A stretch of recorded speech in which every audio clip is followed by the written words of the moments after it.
पाकिस्तान की फ़ौज दुनिया की बेहतरीन अफवाज में से एक है। इसमें कोई शक नहीं कि अगर दुश्मन पाकिस्तान के ख़िलाफ़ अपने नापाक अज़ाइम में नाकाम है तो इसका सेहरा अफवाज पाकिस्तान के सर ही जाता है। अपनी खूबसूरत जवानियाँ, अरमान और ख्वाब वतन की खातिर कुर्बान करने वाले ये सपूत अपना आज कौम के कल के लिए कुर्बान कर देते हैं और बदले में इन्हें कभी शहादत, कभी उम्र भर की माजूरी और कभी दुश्मनों के मजालिम भी सहने पड़ते हैं। लेकिन कहने वाले अक्सर ये कहते हैं कि फ़ौज सारा बजट खा जाती है, अफसरों को रिटायरमेंट के बाद प्लॉट्स मिलते हैं। तो आज की इस वीडियो में हम आपको फ़ौजी अफसरान को रिटायरमेंट के बाद मिलने वाले प्लॉट्स की असल हकीकत बताएंगे। पाकिस्तान में तमाम सरकारी महकमों और इदारों के मुलाजमीन की मराद से मुताल्लिक़ क़वाइद व ज़वाबित मौजूद हैं, जिसके तहत पाकिस्तानी फ़ौज में भी सर्विस, रैंक और मुद्दत मुलाजमत को मद्देनज़र रखते हुए अफसरान और जवानों को रिटायरमेंट के बाद मुख्तलिफ सहूलियात दी जाती हैं।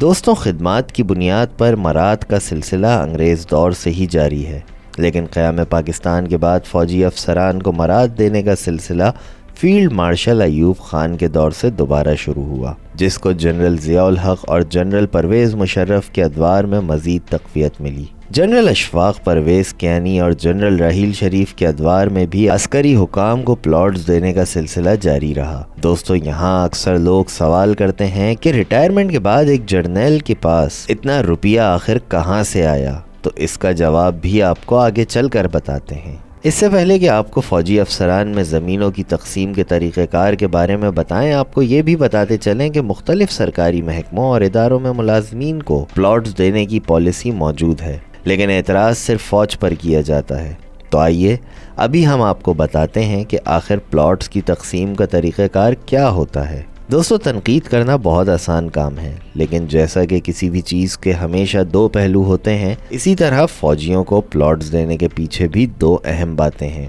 पहली बात आपको बताते चलें कि आखिर रिटायरमेंट पर अफसरान को ज़मीन क्यों दी जाती है। आगे बढ़ने से पहले आपको ये बताते चलें कि पाकिस्तान में आला फ़ौजी अफसरान के अलावा किसी महकमे के अफसरान को ज़रई ज़मीन अलॉट नहीं की जाती, और चूँकि ये माना जाता है कि फ़ौजी अफसरान सख्त जान होता है और इससे ये तवक्को होती है कि वो रिटायरमेंट के बाद अपना आबाई इलाका छोड़कर दूसरी जगह आबाद हो सकेगा और बंजर ज़मीन को आबाद करेगा। BBC की एक रिपोर्ट के मुताबिक पाक फ़ौज के retired lieutenant general Shoaib Amjad कहते हैं कि फ़ौजी अफसरान को जो ज़रई ज़मीन लीज़ पर मिलती है वो बंजर होती है और इसे आबाद करना एक मुश्किल काम होता है। रिटायर्ड जनरल शुएब अमजद ये भी कहते हैं कि इन्हें चोलिस्तान में 50 एकड़ ज़रई ज़मीन मिली, जिस पर वो 7 साल तक काम कराते रहे। रेत ज़्यादा होने की वजह से 25 एकड़ से रेत निकालकर दूसरे 25 एकड़ पर डाल दी गई, मगर ये ज़मीन दूर होने की वजह से इन्हें ये 75 लाख में बेचनी पड़ी और इसके बाद इन्होंने अपने ख़ानदान के लिए रावलपिंडी में एक घर ख़रीद लिया।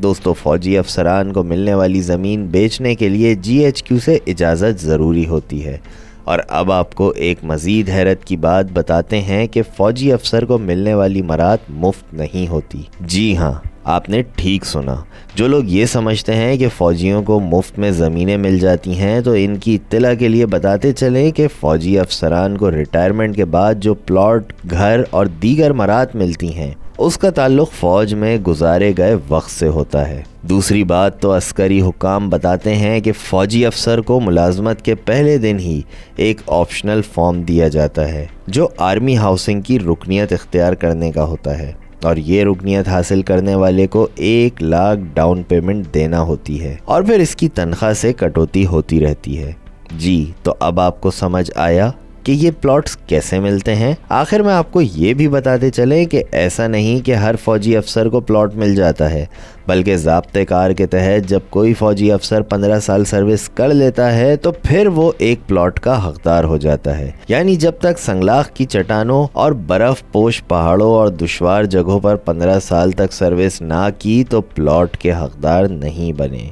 अब अगर आपसे कहा जाए कि आपको 10 प्लॉट्स दिए जाएंगे, लेकिन आपको 1 महीना सियाचिन की पहाड़ियों पर गुजारना है, या आपको 5 प्लॉट दिए जाएंगे लेकिन आपको बॉर्डर पर 1 हफ्ता गुजारना है, तो यकीनन आप ना ही करेंगे, क्योंकि हमें अपनी जिंदगियां बहुत अजीज हैं, लेकिन अपनी जवानियां वतन अजीज के लिए कुर्बान करके अपनी सुहागनों को जीते जी बेवाओं जैसी जिंदगी पर मजबूर करने वाले फौजियों को प्लॉट्स नहीं बल्कि वतन की मिट्टी, इज्जत, आन बान और शान ज्यादा अजीज होती है।